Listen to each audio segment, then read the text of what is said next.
नमस्कार बच्चों, सभी को सुप्रभात, गुड मॉर्निंग।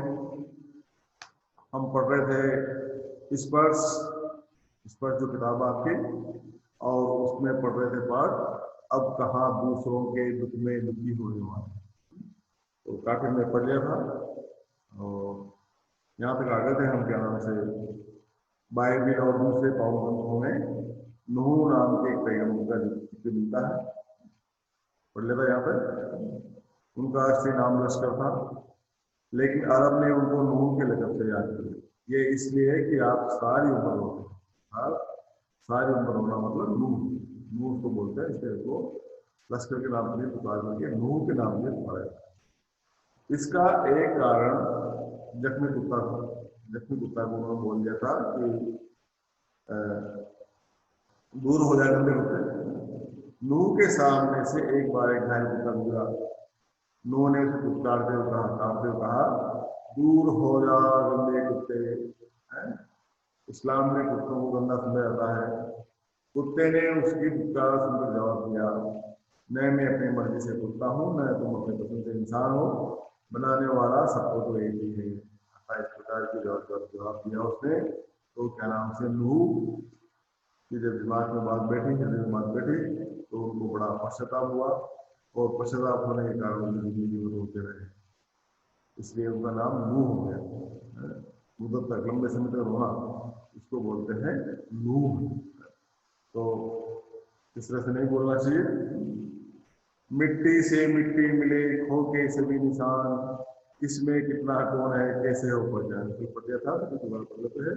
ये मिट्टी से मिट्टी मिलती है, कोई नहीं संसार में कोई न बड़ा है न छोटा है, सब बराबर है। भगवान ने सबको जन्म दिया है, सबको अधिकार दिया है, और वो तो यहाँ पर स्थिति के फल से हो जाता है, वैसे बन जाता है।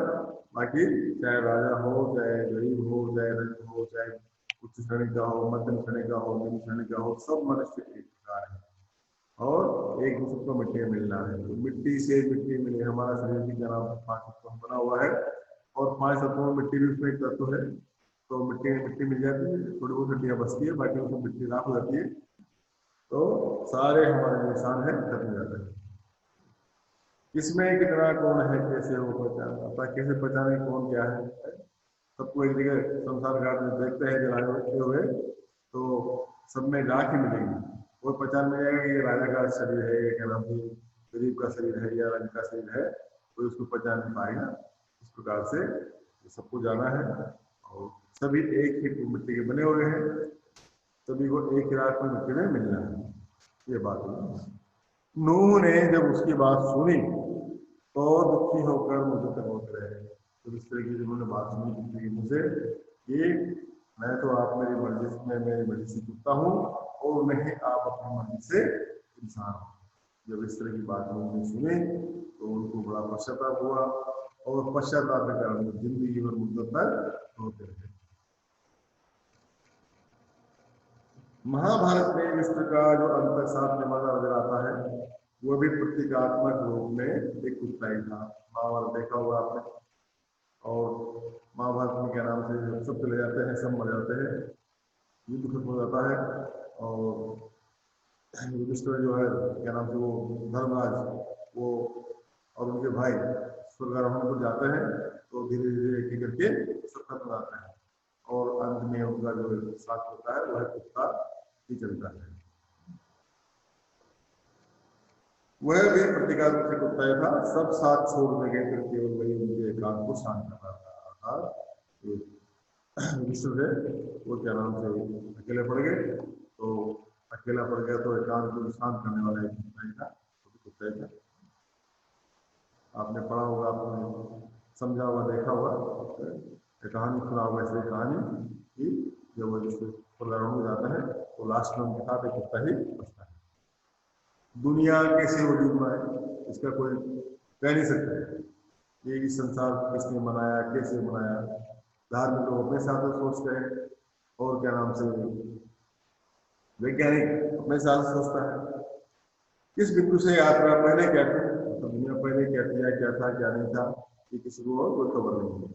आज भी खोज चल रही है, आज भी क्या नाम रिसर्च चल रहा है, आप भगवान सिविल के अंदर कौन सा पता होगा आपको, पूरे बहुत सारे वैज्ञानिक लगे हुए हैं और खोज कर रहे हैं कि तत्व कैसे बना, क्या नाम से अणु कैसे बना, परमाणु कैसे बना, इस प्रकार की जांच चल रही है।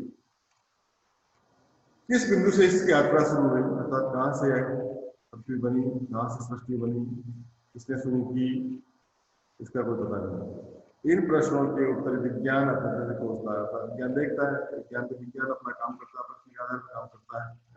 तो विज्ञान रिसर्च कर रहा है, खोज रहा है कि सृष्टि कैसे बनी, पृथ्वी कैसे बनी, पत्थर कैसे बने, मिट्टी कैसे बनी, पहाड़ कैसे बने, आजादी बातें वो देखता है।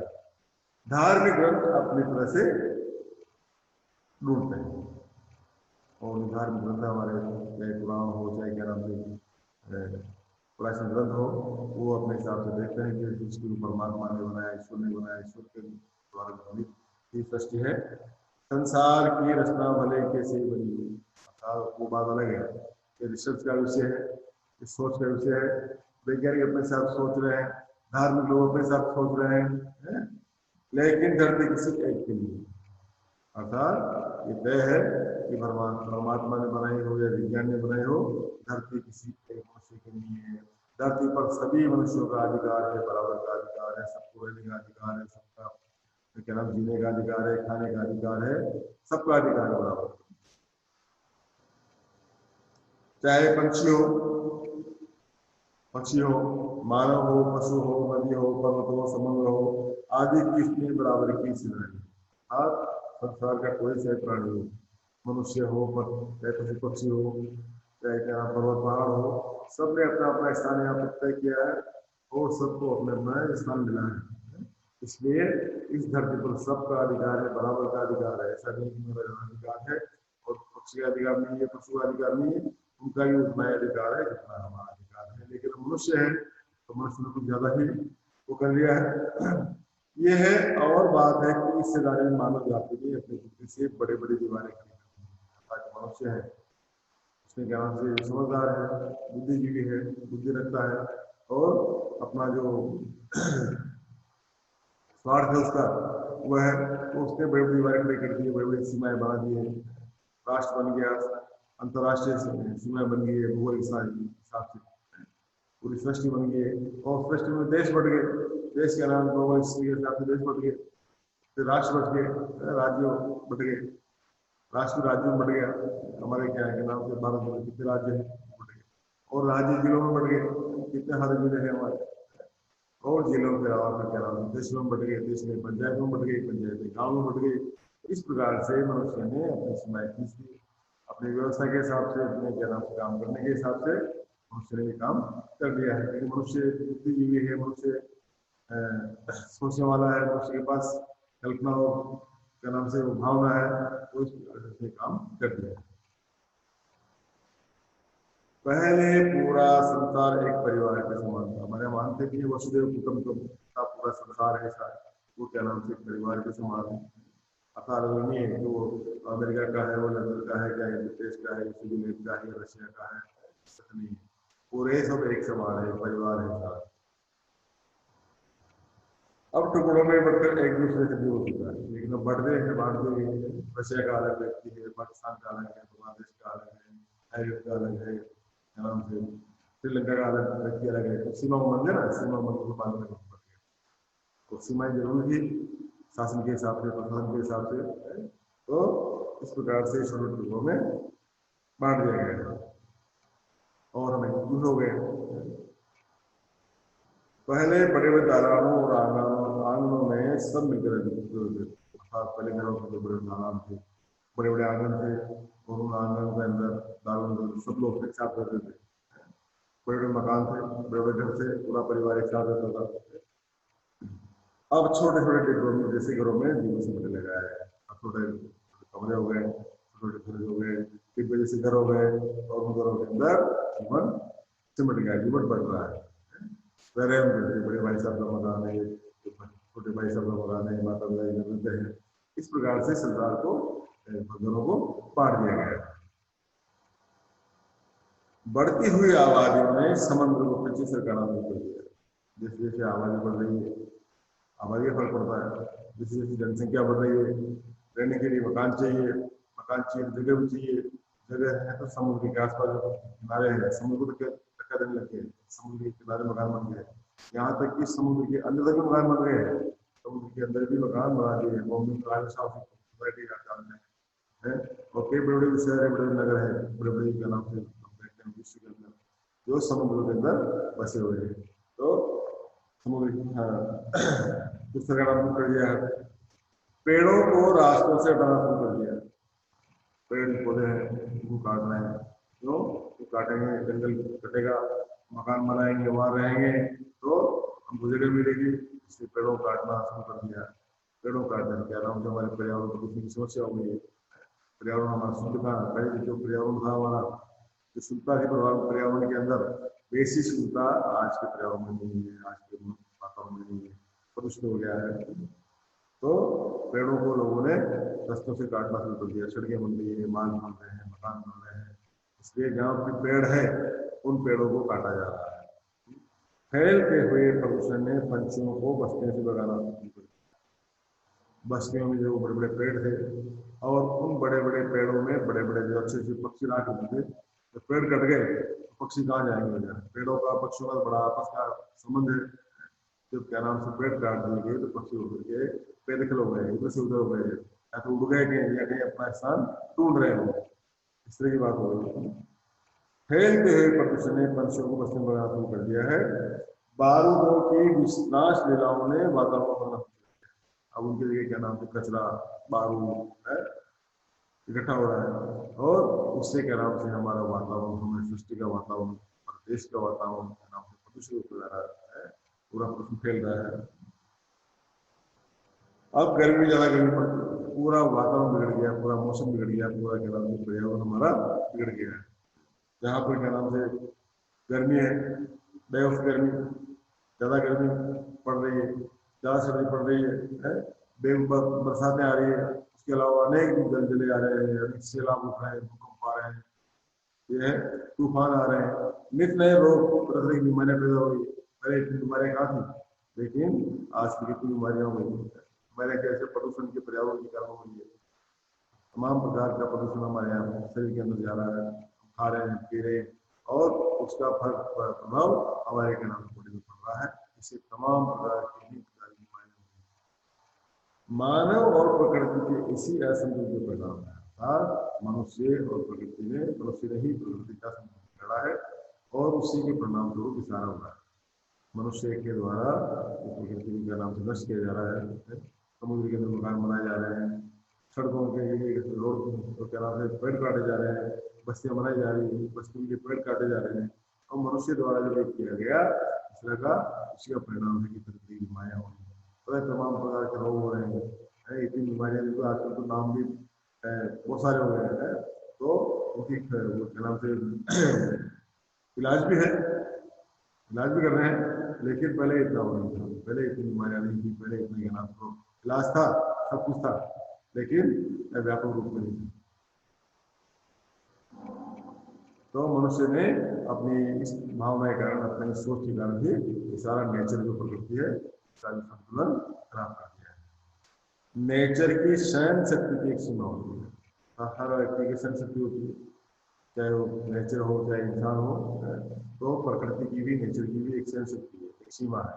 जब उसके ज़्यादा दबाव डालेंगे, तो ज़्यादा क्या नाम से दबाव रखेंगे, तो फिर अपनी सीमा तोड़ेगी, और तोड़ेगी तो उसका परिणाम मनुष्य को भुगतना पड़ेगा।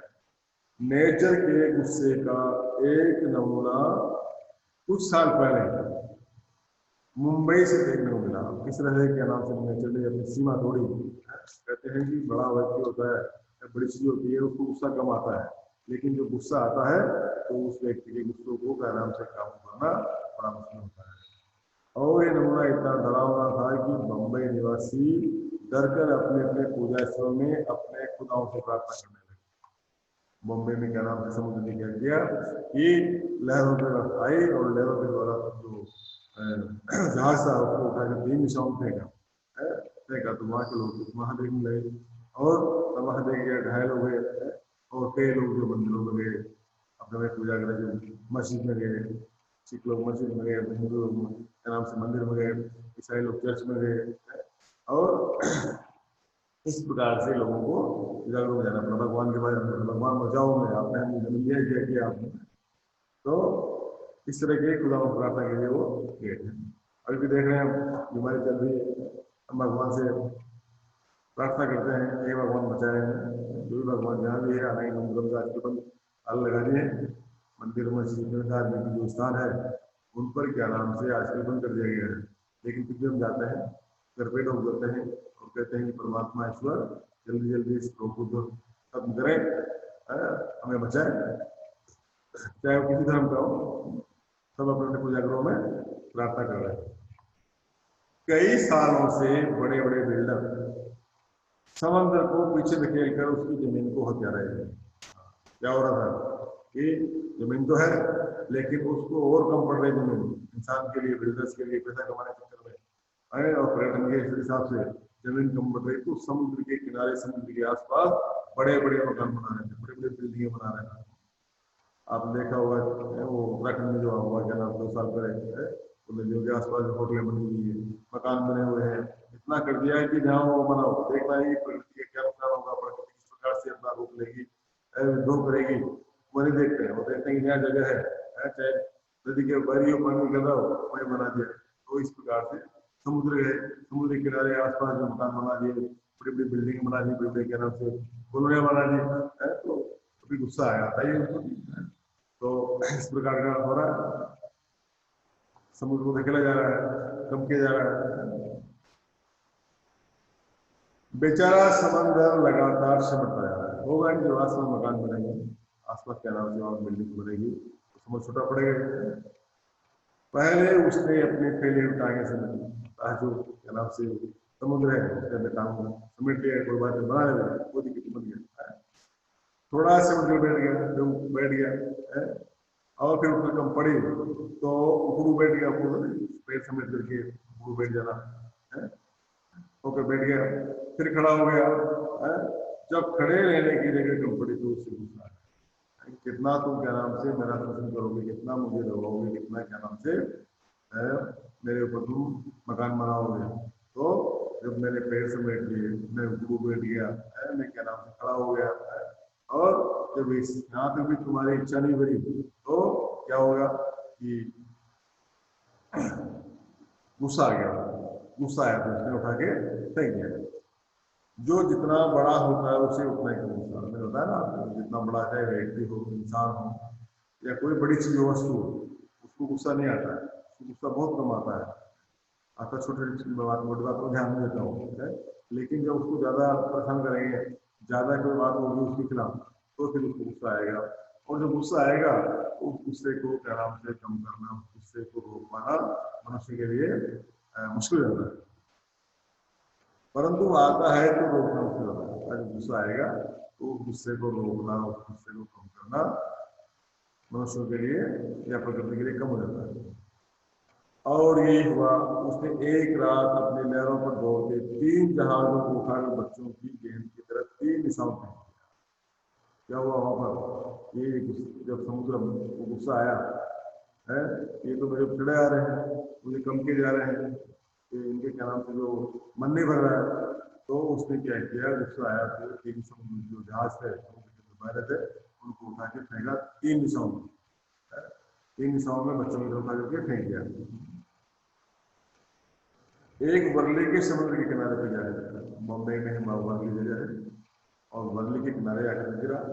दूसरा जो बांद्रा है, यहाँ से बांद्रा ऐसा है, बांद्रा जाते हैं, बांद्रा में कार्टर रोड के सामने औंधे मुंह गिरा।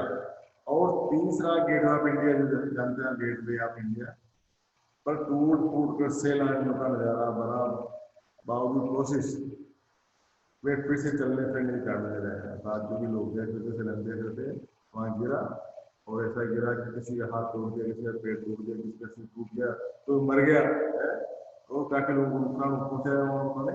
ऐसा स्थिति कर दी कि वापस इस चीज को लेने के लायक नहीं रहे। इस तरह 3 जगहों पर वो समुद्र में जो उठा करके जहाज को फेंका, वहां पर जो काफी क्षति हुई, काफी लोग नुकसान हुए, कई तो मर गए, तो ये बचे वो क्या नाम से इस पर नहीं रहे, दोबारा इस पर देख सके। तो चलने फिरने के लायक नहीं रही। मेरी माँ कहती थी, इसकी माँ लेखक की माँ क्या कहती थी कि सूरज ढले आंगन के पेड़ों से पत्ते मत तोड़ो। जब सूरज ढलता, सूर्यास्त होता है, उस समय अगर आंगन में पेड़ लगे हुए हैं तो पेड़ों के पत्ते मत तोड़ो। पेड़ों के पत्ते तोड़ोगे पेड़ रोएंगे, जो उनके अंदर भावना होती है, उनके अंदर जीव होता है, पेड़ रोएंगे। पेड़ों को तोड़ोगे आप, फूलों को तोड़ोगे, पत्तों को तोड़ोगे तो पेड़ रोएंगे। ये वो भी समझते हैं, उनके अंदर भी जीव होता है, उनके अंदर भी भावनाएं होती है। इस तरह की बातें मेरी माँ उनको बताया करती है।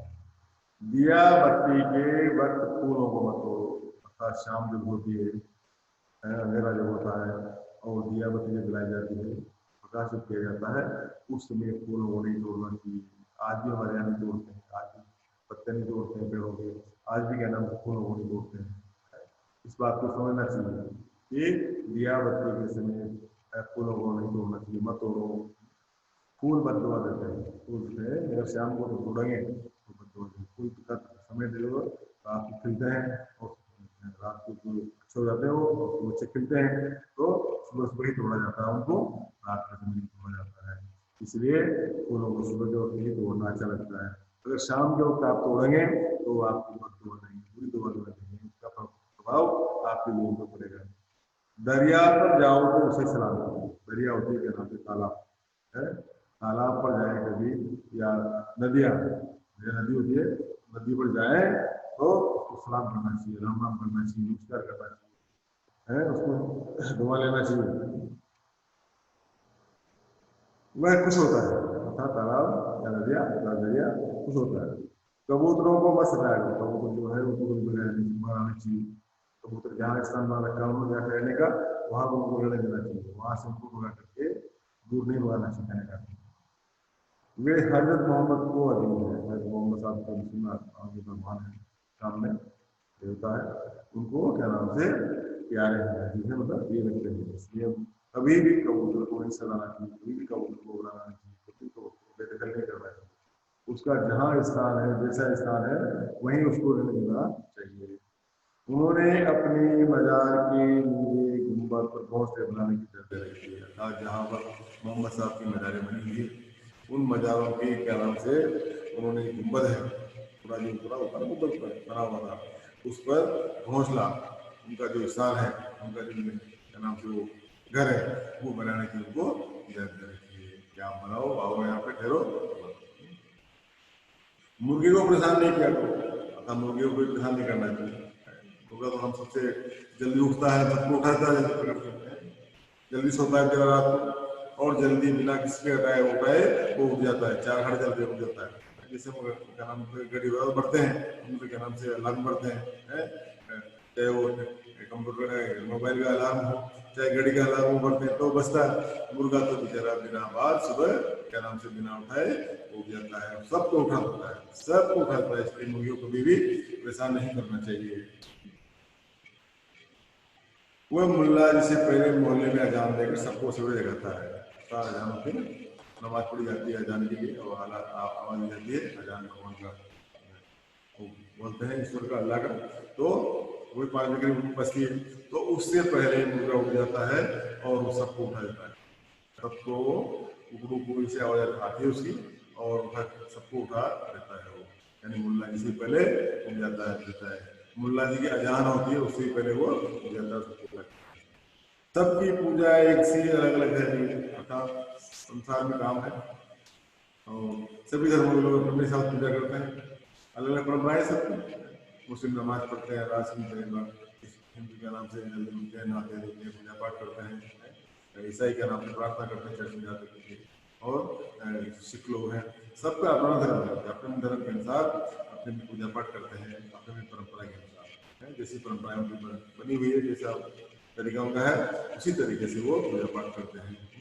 मस्जिद जाए मौलवी कोयल गाएगी, राम मस्जिद में मौलवी जाता है, अजान पढ़ता है, मंदिर में क्या पुजारी जाते हैं, फादर के नाम से चर्च में जाते हैं, पंडित जी के नाम से मंदिर में जाते हैं, लामा हो गए बुद्ध के और जैनी के वो अपने अपने मंदिर में जाते हैं, और कोयल जो ब्रह्म गिर जाती है, तो सबका अपना अपना काम है, सब अपने काम काम को ध्यान से कर रहे हैं। हिसाब से कर रहे हैं। ग्वालियर में हमारा एक मकान था। लेखक कहते हैं कि ग्वालियर में हमारा एक मकान था। हो गया नहीं हो गया। ग्वालियर में हमारा एक मकान था, उस मकान के दालान में 2 रोशनदान, अर्थात जो बचपन में जो क्या नाम से वही पैदा हुए और वहीं रहे बचपन में। तो जो मकान था वह दालान में थे, मतलब वह थे क्या नाम, रोशनदान, खिड़कियाँ इसको थे रोशनदान बोलते, खिड़कियों 2 थे।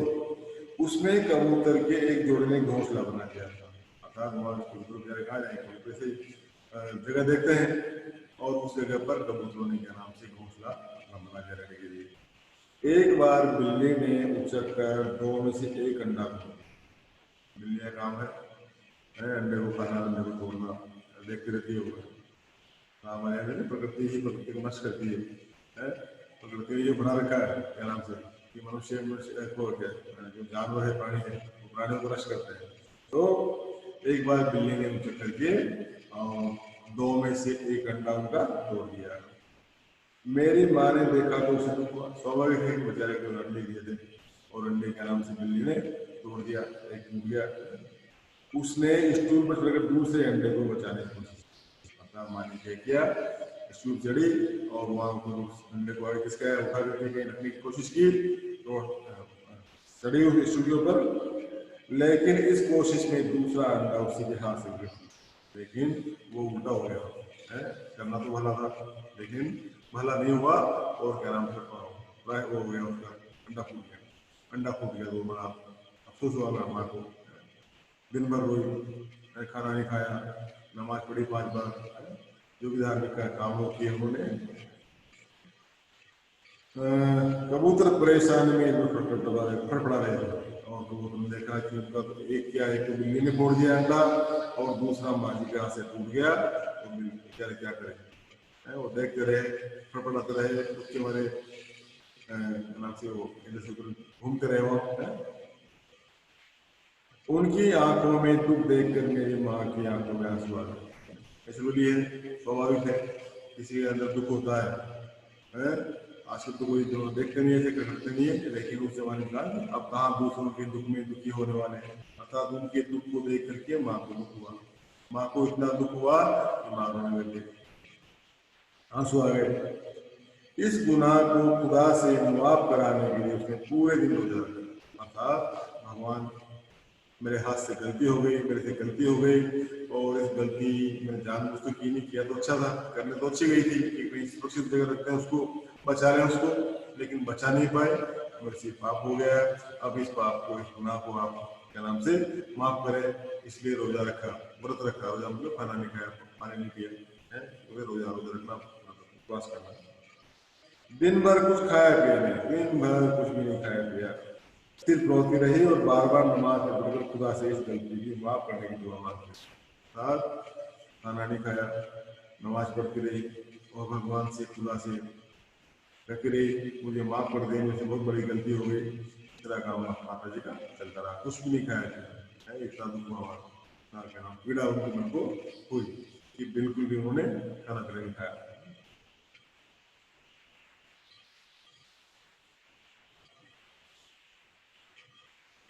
आज इतना काफी, अभी थोड़ा 10 मिनट गेट लेते हैं, तो उसके बाद से फिर पढ़ेंगे ना, ठीक है बेटा।